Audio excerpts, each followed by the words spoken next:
लोकसभा चुनाव बहुत नज़दीक है। 2024 या 25 में होने हैं, तो हमें फिर से एक बार अपना सांसद चुनने का मौका मिलेगा। और डॉक्टर जावेद साहब मौजूदा सांसद है, क्या मानना है आपको, दोबारा मौका उन्हें मिलना चाहिए? कि अगर आज के डेट में आप बताइए कौन ऐसा नेता है अपने इलाके में जो इन शादियों का विरोध कर दे, चुमाने का विरोध कर दे, या मतलब इसका विरोध कर ले, क्या बोलता है कि हम नहीं जाएंगे जलसा में, हम वहाँ रुपया नहीं देंगे, या मुशायरा में नहीं जाएंगे, वहाँ नहीं पैसा। क्रिकेट टूर्नामेंट में शॉर्ट बाउंड्री में यहाँ पे ये कोई नहीं कर सकता है। आज हमारी क्षेत्र की जो हालात है, जो हम नेताओं को मजबूर कर देते हैं कि वो भ्रष्टाचार करे, हम नेताओं को कहना कि उनकी भी मजबूरी को हमें समझना पड़ेगा। हम बात बात पर जो चंदा लेने के लिए नेताओं के घर पहुंच जाते हैं, और हमें हर हाल में चंदा चाहिए।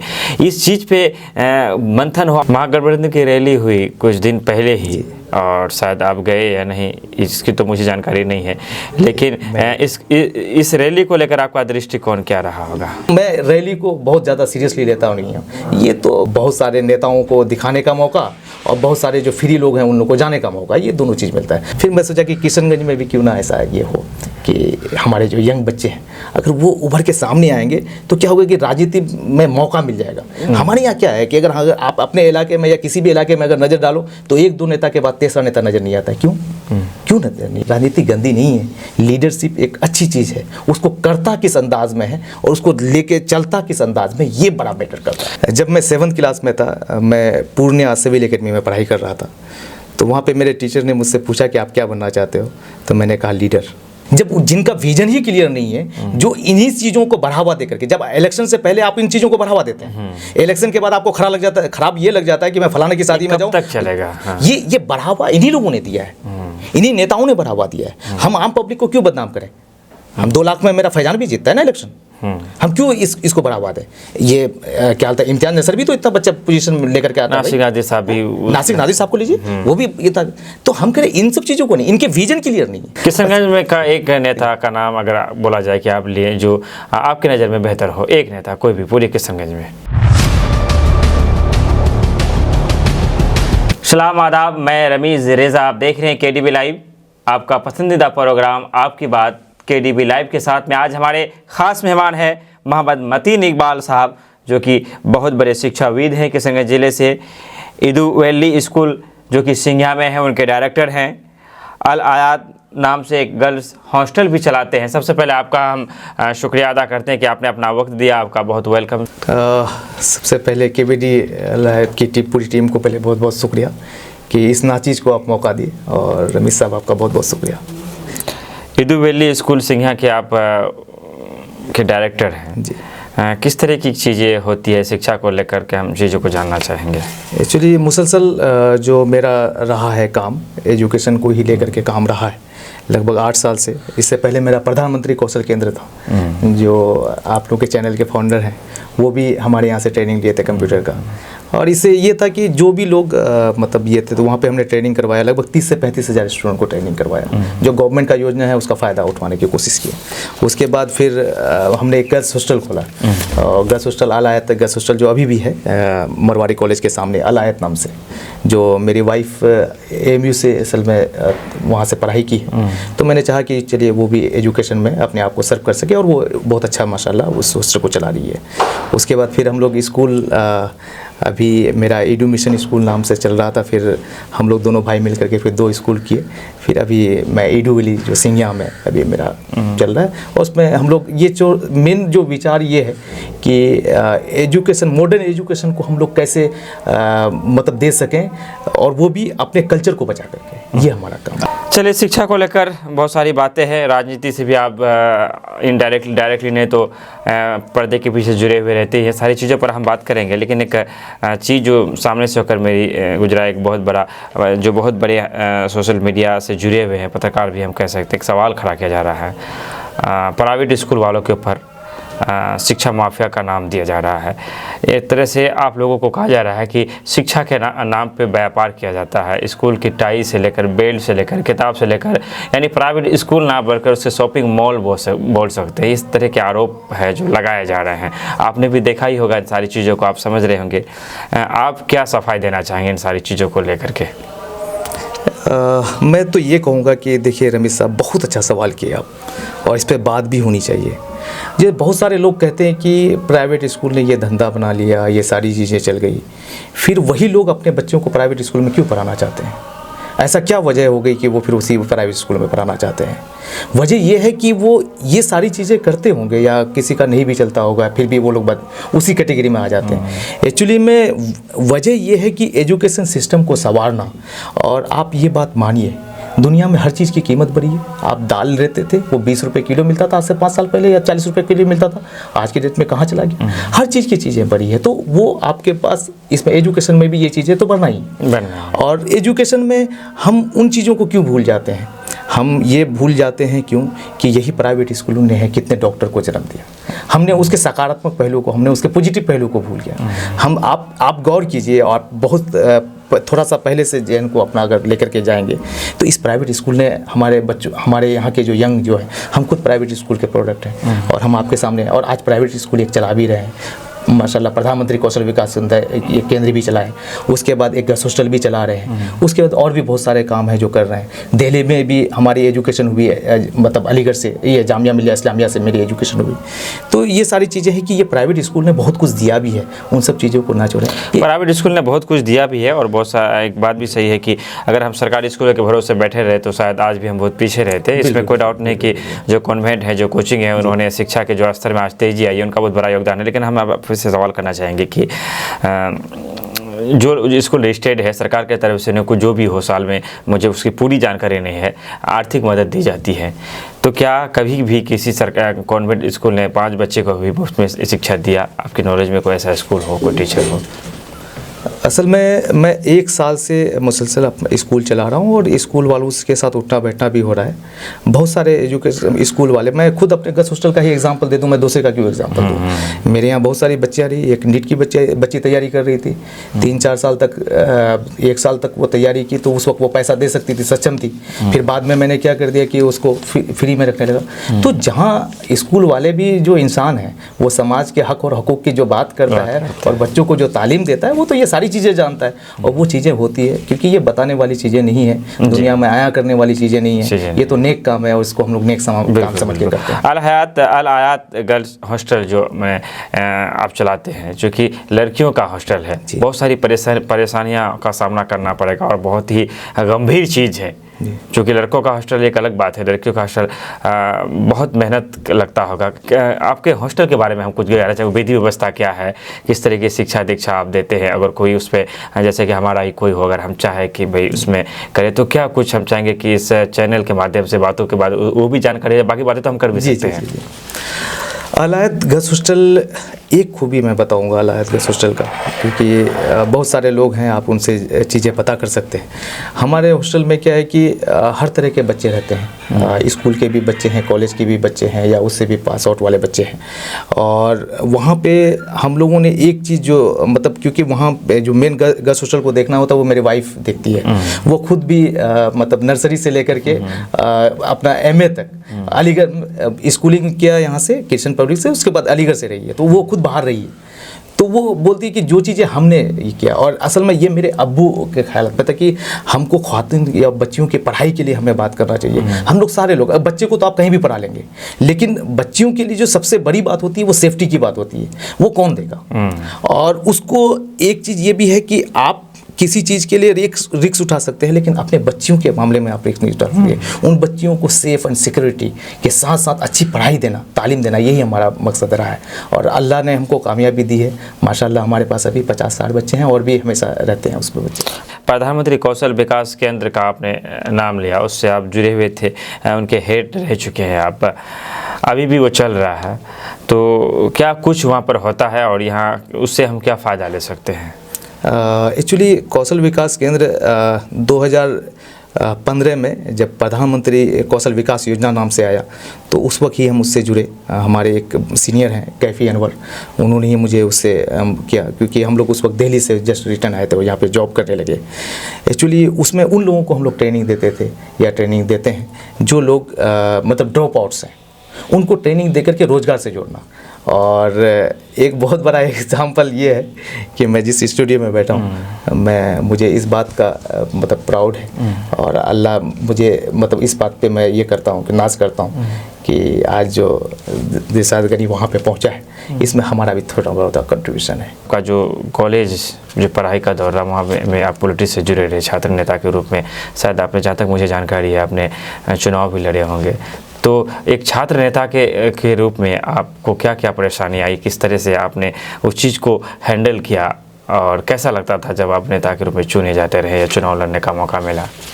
मैं जामिया में था और जामिया में हम इलेक्शन लड़े हैं। पहले साल जो इलेक्शन में लड़ा वहाँ पे अपना एज इंटर फैकल्टी का इलेक्शन होता था वहाँ पे, मैं डिप्लोमा इंजीनियरिंग वहाँ पे था उस वक्त, तो जॉइंट सेक्रेटरी का लड़ा।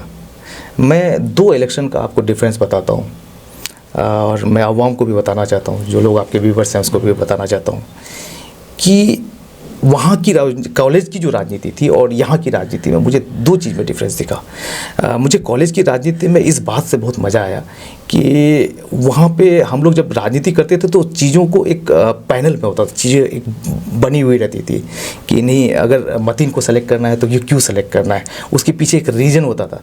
मैं कहता हूँ कि यहाँ हम अलग मुद्दे को पकड़ लेते हैं, अलग अलग ट्रैक को पकड़ लेते हैं, हम इलाके वाइज बट जाते हैं, हम गांव वाइज बट जाते हैं, या हम किसी जगह में, तो वहाँ बटने वाला मामला नहीं होता था। जैसे कभी कभी अलीगढ़ में होता था कि बिहारी और यूपी और ये वेस्टर्न इस तरह का मामला चलता था, लेकिन मैक्सिमम जो मामला जो वहाँ पे होता था कि ये देखता था कि किसके अंदर काबिलियत है, कौन बात रख सकता है, कौन बीसी के सामने अपना बात सकता है, कौन प्रोक्टर के सामने बात रख सकता है। और ये चीज़ें अगर हमारे यहाँ भी पैदा हो जाए तो मैं सोचता हूँ कि इस इलाके की जो चमक, किसके अंदर काबिलियत है, कौन अपनी हमारी बातों को बीसी के पास रख सकता है, ये कॉलेज में होता है। तो यहाँ भी ज़रूरत है कि कौन हमारी बातों को संसद में रख सकता है, विधानसभा में रख सकता है। तो विधानसभा चुनाव का भी लंबा वक्त है, चूँकि हमारे सामने में लोकसभा चुनाव है। लोकसभा चुनाव बहुत नज़दीक है, 2024 या 25 में होने हैं, तो हमें फिर से एक बार अपना सांसद चुनने का मौका मिलेगा।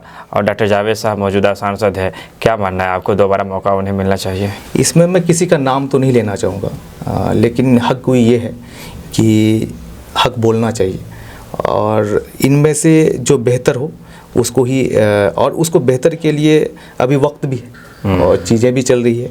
और मैं तो सारे लोगों से कहूँगा कि देखिए, जो आपकी बात रख सकता हो, जो आपके मुद्दे पे मतलब लड़ सकता हो, ऐसे लोगों को हम लोग अगर आगे लेके जाएंगे तो भविष्य में हमारे किशनगंज का भविष्य बेहतर होने वाला है।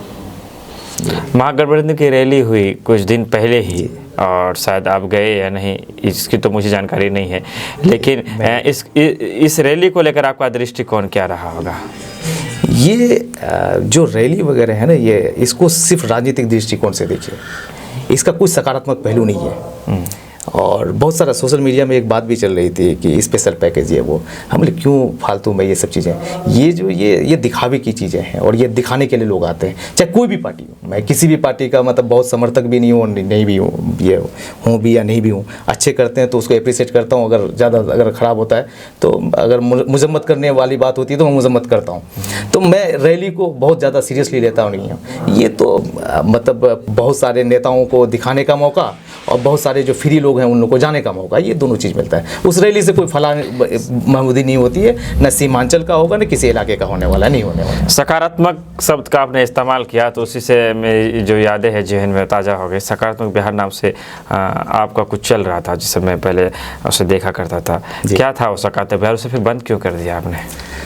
सकारात्मक बिहार एक्चुअली में क्या हुआ था कि 4-5 दोस्त बैठे हुए थे, और मन देखिए, जब आदमी सोशल हो ना तो कहीं ना कहीं आप जब सारी चीज़ों से फ्री हो जाते हैं, लॉकडाउन का दौर था, जब फ्री हुआ तो एक चीज़ें कहा कि कुछ ऐसा ना किया जाए कि मुझे ये लग रहा था कि सिर्फ जो सोशल मीडिया है उसमें सिर्फ बकवास करने की चीज़ें नहीं है, या अपने फ़ोटो को दिखा करके लोगों का लाइक या कमेंट लेने की चीज़ें नहीं है।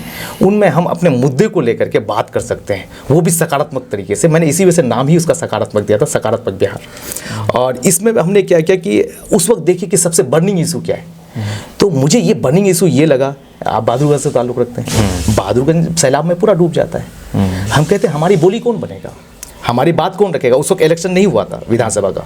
मैंने कहा कि ये अच्छा मौका है कि हम अपनी बात को रख सकें, और ज़्यादा कुछ नहीं, 10-12 लोग थे हम लोग। उसके बाद निकले, नदी के किनारे गए और वहाँ से लाइव दिया और लोगों का, और हर जगह जा कर के 100-200 लोगों का हमने वो लिया, सिग्नेचर लिया।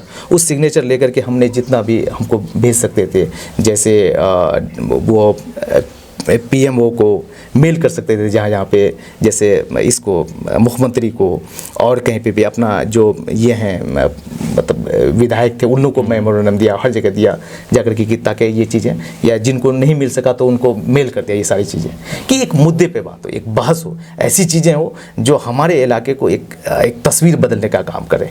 राजनीति की अगर बात करें तो खुलकर आप कभी राजनीति का हिस्सा बने नहीं, ये दिगर बात है, लेकिन इनडायरेक्टली आप राजनीति में शामिल रहे, चाहे पर्दे के पीछे से क्यों ना हो, चाहे वो लोकसभा चुनाव हो या विधानसभा चुनाव हो। मतीन इकबाल इस बात से इनकार नहीं कर सकते, भले ही खुलकर झंडा लेकर उतर रहे या ना उतरे, लेकिन उनका सपोर्ट और जो विरोध किसी न किसी को झेलना ही पड़ता है। क्या कुछ कहना चाहेंगे राजनीति को लेकर? क्या आपकी मंशा कभी है पॉलिटिक्स में आने की या फिर किसी को आगे बढ़ाने की? चूँकि फैज़ान भाई थे जिसके चुनाव में हमने देखा कि आप बड़ी ही मजबूती के साथ उनके साथ खड़े थे, उसके बाद भी कई लोगों के साथ देखा गया, तो क्या आगे चल करके मतीन इकबाल खुद चुनाव का कैंडिडेट बन सकता है?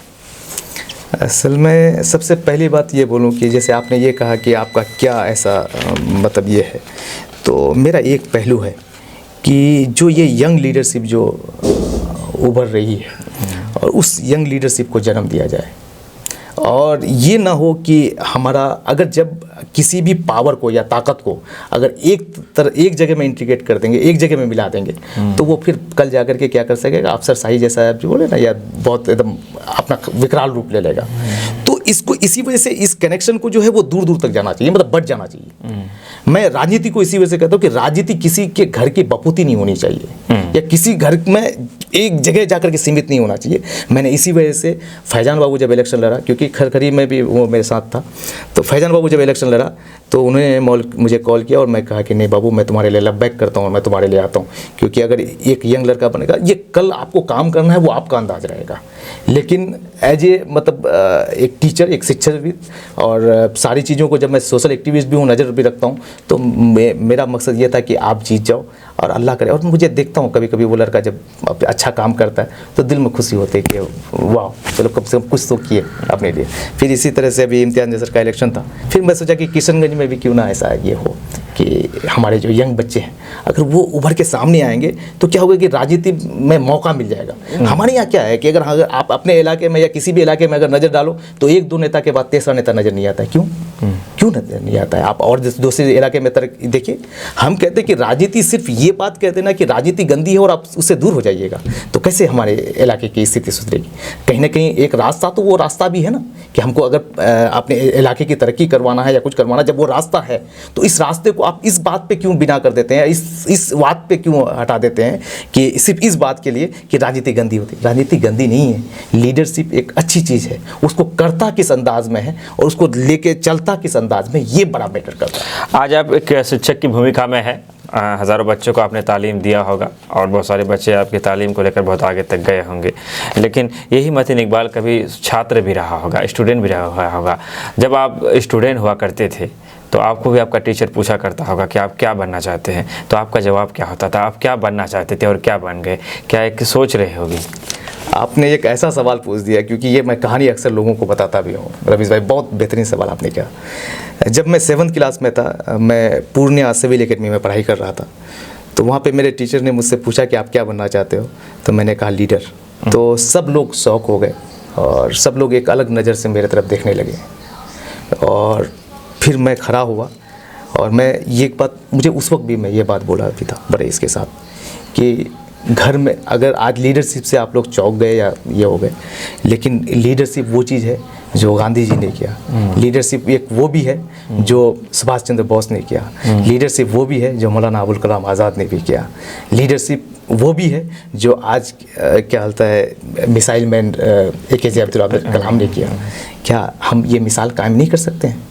हम वहाँ चूक जाते हैं जब लीडर का नाम आते ही ना लोग चौंक जाते हैं कि लीडरशिप क्या। हाँ, मैं बचपन में बोला था कि लीडरशिप, और मैं आज भी वो करता हूँ। मैं जब कौशल विकास में था तो वहाँ पे भी लीड किया अपने टीम को, पूरी टीम के साथ मैं लीडरशिप से काम किया। मैं आप अपने स्कूल में भी हूँ तो अपने बच्चों का भी मैं एक लीडर हूँ, एक फॉलोअर मेरे बच्चे मेरे चाहने वाले हैं, तो मैं वहाँ भी चाहता हूँ कि मैं अपना 100% दूँ। एक लीडर जो है वो लीडर सही मायने में तब लीडर है जो वो अपना 100% दे रमेश भाई। नहीं तो वो लीडर जो बोलता है कि मैं लीडर हूँ, वो लीडर नहीं है, वो उसको हमने गलत समझ रखा है। एक्चुअली वो तो हमारे समाज का दलाल है, वो हमारे समाज का वो लोग है जो हमारे समाज को नीचे गिरा रहा है। अगर समाज का डेवलपमेंट उसके दिमाग में नहीं है, क्योंकि आप अगर लीडर हैं हमारे इलाके के तो हमारे उन बच्चों के लिए भी सोचना पड़ेगा, हमारे उस बेवा औरतों के लिए भी सोचना पड़ेगा, उन बच्चों के लिए भी सोचना पड़ेगा जो तालीम नहीं हासिल कर पाया, उन बच्चों के लिए भी सोचना पड़ेगा जो प्राइवेट स्कूल में पढ़ते हैं, तो और बेहतर करें। हमको उस सब जगह हमको ध्यान देना पड़ेगा। वही लीडर। अंतिम में जाते जाते एक सवाल और जहन में है, मैं चाहूँगा कि सुरेश जी, ये सवाल पूछने का मौका बहुत कम लोगों से मिलता है और अगर पूछा भी जाए तो जवाब नहीं मिल पाता है। हो सकता है कि आपसे मुझे सही जवाब मिल जाए। हम अक्सर नेताओं को बदनाम करते हैं, चाहे भ्रष्टाचार की बात करें या रोडों की हालात करें, अफसरशाही की बात करें, या जिस तरह से नेताओं का विकास करने का जो रवैया होता है या फिर लोगों से मिलने का, हम नेताओं को टारगेट करते हैं। रमेश जैसा चाहे यूट्यूबर हो या फिर आप जैसा शिक्षाविद हो, हम लोग नेताओं को टारगेट करने में कोई पीछे नहीं। लेकिन हमारी जो जनता है, हम वोट में सबकी बात तो नहीं कर सकते, लेकिन 85% हम पैसे के नाम पर वोट देते हैं और नेताओं का जो चीज़ें हैं वो इस्तेमाल करते हैं, चाहे उनकी गाड़ी हो या उनके दिए गए सामग्रियाँ हो, तब हम अपना वोट का चयन करते हैं। उसके बाद जब नेताजी जीत जाते हैं तो हमारे यहाँ पर चंदे का जो लेने का नेताओं से रिवाज है। हम बेटी की शादी में नेताजी से चंदा लेते हैं, हम मस्जिद की तामीर में चंदा लेते हैं, हम मदरसे में जलसा के चंदा लेते हैं, हम कव्वाली के लिए चंदा लेते हैं, हम मुशायरा के लिए चंदा लेते हैं। अब एक विधायक या एक परिषद की सैलरी कितना होता है, 30 या 40 हज़ार, और उन्हें मैं समझता हूँ कि कभी कभी किसी विधायक के घर में अगर बैठ जाता हूँ तो उनसे 30 से 40 हज़ार रुपया शादियों का जो है उसे छोड़ के, यानी 50 से 60 हज़ार रुपया प्रतिदिन उन्हें चंदे के रूप में देना पड़ता है। तो वो जब लूटेंगे नहीं तो फिर वो देंगे कैसे? क्या हल निकल सकता है इसका?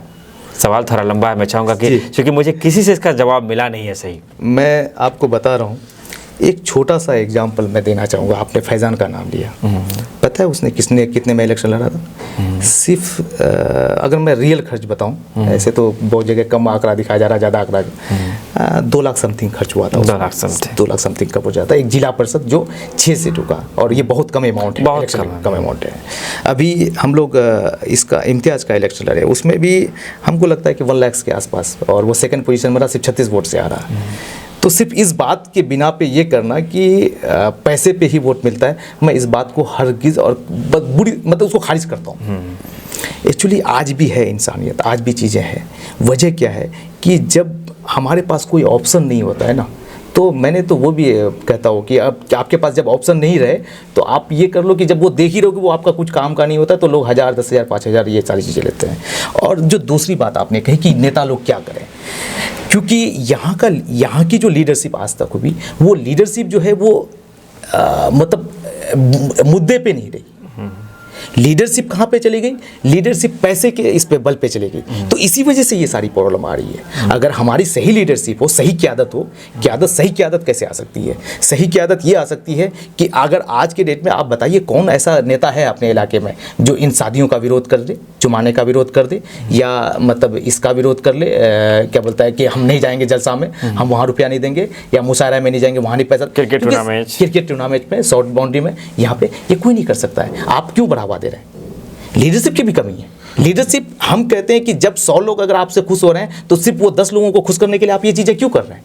अगर जब ये लीडरशिप अगर जिस दिन जन्म हो जाएगी तो उस दिन फिर इन सब चीज़ों को से निजात मिल जाएगा हम लोगों को, और सब लोगों को मिल जाएगा, और इन नेताओं को भी मिल जाएगा। मैं तो कहता हूँ कि आप एक बार बोल के तो देखो, हम जैसे 10 लोग, 15 लोग, 20 लोग आपके पीछे खड़े हो जाएंगे कि आप ये शॉर्ट बाउंड्री में आप ये मत दीजिए, रुपया मत दीजिए, या और जगह में।